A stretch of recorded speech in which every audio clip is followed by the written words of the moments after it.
මකරටාක්න උදවියට 7 වෙනි ස්ථානයේ ගුරු ග්‍රාහතුන් මාරු වීම සුබම සුබ දෙයක් වරදක් නැහැ. නමුත් පොඩි වරදක් වෙන සමහර තැන් ටිකක් තිබෙනවා. මනස ලොකු පීඩනයක් ඇති කරයි. එන පීඩණයෙන් ගොඩ යන්න ඕනේ නම් මනස පුළුවන් තරම් සංසුන් කරලා තියාගන්න, සමබර තියාගන්නට ඕනේ. ඇත්තම කියනවා අපේ චූලක ඕන මකර ලග්න උදවියෙන් අහන්න සාමාන්‍ය මේ අවුරුද්ද අර ඛණ්ඩ තරමට බීදම් වැඩි. මට දන්න සිංහලෙන් කියනවනම් ඒ තරණ වේදම් අපි හැමෝට වේදම් තමයි මකර ලග්න උදේට වැඩි වේදම ඉතන් නැති වේදම් ටිකක් ඇති වෙලා තිබෙනවා ඒ වේදමට දැන් ඇති වෙච්ච වේදමට සායෝගයක් එන විදියට ලැබීමක් එන විදියට සමබර ඒක තියාගන්න පුළුවන් තත්වයක් මේ ගුරු මාරුවීම සඳහා ඉගෙන ලැබෙනවා කියන එක තමයි ඒක ඊටම ශක්තිමත්ව තමන්ගේ බුද්ධිය අරත් චුට්ටක් බලවත් කර ගන්නට ඕනේ.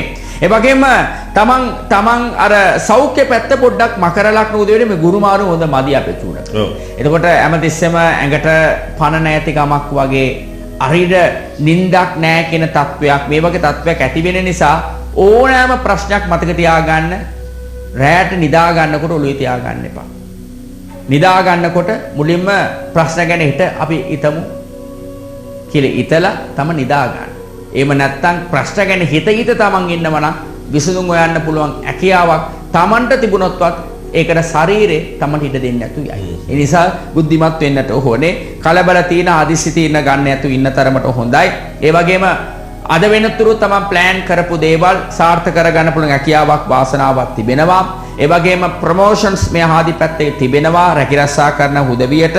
ඒ වගේම තමන්ගේ පවුල සඳහා පවුල් ජීවිතය ඇතුලේ පොඩි උඳ දේවල් බලවත් වීමෙන් තිබෙනවා.